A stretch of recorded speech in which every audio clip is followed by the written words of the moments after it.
जी हाँ छात्रों, आज हम लोग बात करने वाले हैं 12th फिजिक्स चैप्टर 2। चैप्टर का नाम होगा स्थिर वैद्युत विभव तथा धारिता। इस चैप्टर पर हम लोग बात करने वाले हैं वैद्युत धारिता के बारे में। तो सबसे पहले जानना ये जरूरी है कि वैद्युत धारिता होती क्या है। तो देखिए दोस्तों, यहाँ पे मैं बता देता हूँ आपको कि वैद्युत धारिता होती क्या है। तो किसी चालक द्वारा अगर कोई चालक तार है, उस चालक द्वारा जितना आवेश ग्रहण करने की, वह चालक कितना आवेश को ग्रहण कर सकता है, उसकी कैपेसिटी कितनी है आवेश को ग्रहण करने की, वही आपकी क्या कहलाती है, वैद्युत धारिता कहलाती है। यानी कि अगर कोई चालक तार है आपके पास, उस चालक तार पर आप जितना आवेश दे रहे हैं, उस तार पर हमको आकार उस तार का चेंज नहीं करना है, और बिना आकार के चेंज किए हुए जितना आवेश ग्रहण कर सकता है, उस पर जितनी क्षमता है, वही क्षमता क्या कहलाती है, वैद्युत धारिता कहलाती है। तो आप बोल देंगे किसी चालक तार द्वारा आवेश को ग्रहण करने की जो क्षमता होती है, उसे हम लोग वैद्युत धारिता कहते हैं। ठीक है, तो वैद्युत धारिता किसे कहते हैं आप समझ चुके।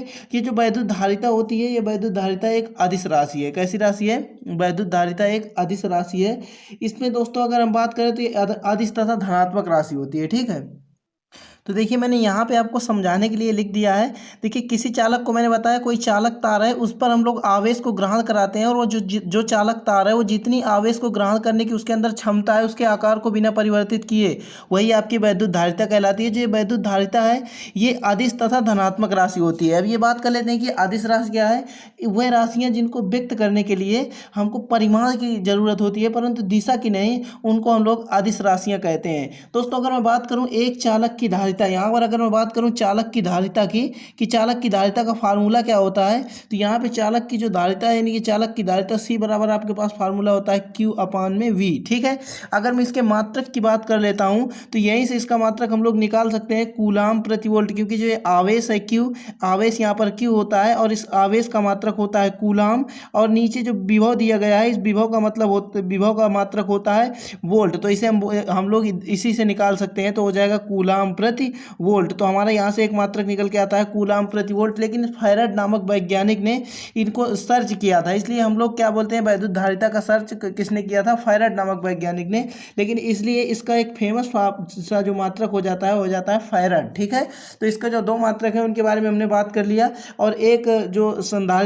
जो धारिता होती है उसके बारे में बात कर लिया। आप लोग हम बात कर लेते हैं कि जो धारिता का मान है वह किन किन बातों पर डिपेंड करता है, किन किन बातों पर निर्भर करता है। ठीक है, तो देखिए सबसे पहले जो वैद्युत धारिता का मान है, वो जो धारिता का मान है वो निर्भर करता है कि वो किस आकार का है। देखिए वैद्युत धारिता में कोई जो आकार होगा उस पर निर्भर करेगा, और फिर इसके बाद वैद्युत धारिता का मान ये भी निर्भर करता है कि वो किस आकृति का है। ठीक है, जो चालक तार होगा वह किस आकार का होगा, और इसके बाद जो उसकी आकृति होगी उसकी आकृति पर भी निर्भर करेगा, और वह किस माध्यम में रखा हुआ है वह चालक तार, उस माध्यम पर भी निर्भर करेगा, और उस माध्यम पर कोई अन्य चालक तो उपस्थित नहीं है उस पर भी निर्भर करता है। यानी कि जो वैद्युत धारिता का मान होता है वह आकार, वैद्युत धारिता की आकार तथा आकृति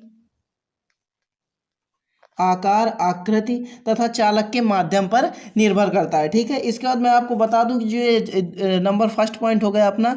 इसके बाद नंबर सेकंड पॉइंट में मैं आपको बता दूं कि ये जो वैद्युत धारिता का मान होता है वह विभव तथा आवेश पर निर्भर नहीं करता, विभव और आवेश पर निर्भर नहीं करता। ठीक, अब हम एक क्वेश्चन देख लेते हैं। अगर मैं आपसे बोल दूं कि पृथ्वी की धारिता ज्ञात कीजिए, तो आप पृथ्वी की धारिता कैसे निकालेंगे, इसी क्वेश्चन को आज डिस्कस करते हैं।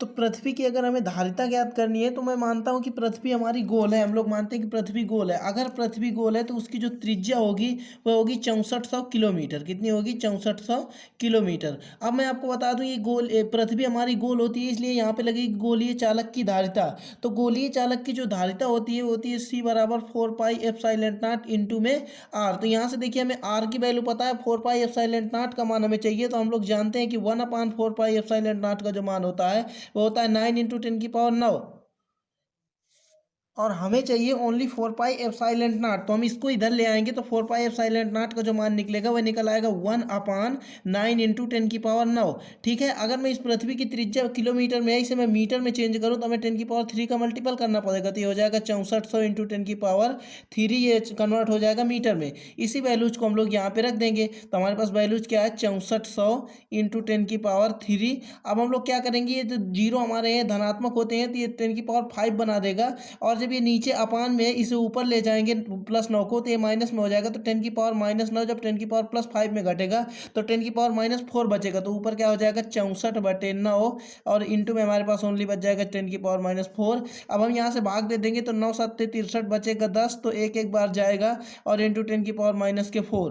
तो यहाँ से अगर मैं दशमलव को हटा दूँ तो हमारे पास बचेगा 711 इंटू 10⁻6। अब हम जानते हैं कि 1 माइक्रो में 10⁻6 होते हैं, 6 मीटर होते हैं। तो हमारा मीटर में ही था, तो हमारा यहाँ से हो जाएगा 711 और इसके बाद इसको लिख देंगे माइक्रो। और हमारे धारिता का मान निकाला था, धारिता का मात्रक मैंने आपको बताया था फैरड। तो यहाँ से 711 माइक्रो फैरड जो पृथ्वी की धारिता होती है वह निकल के आ जाएगी। तो बस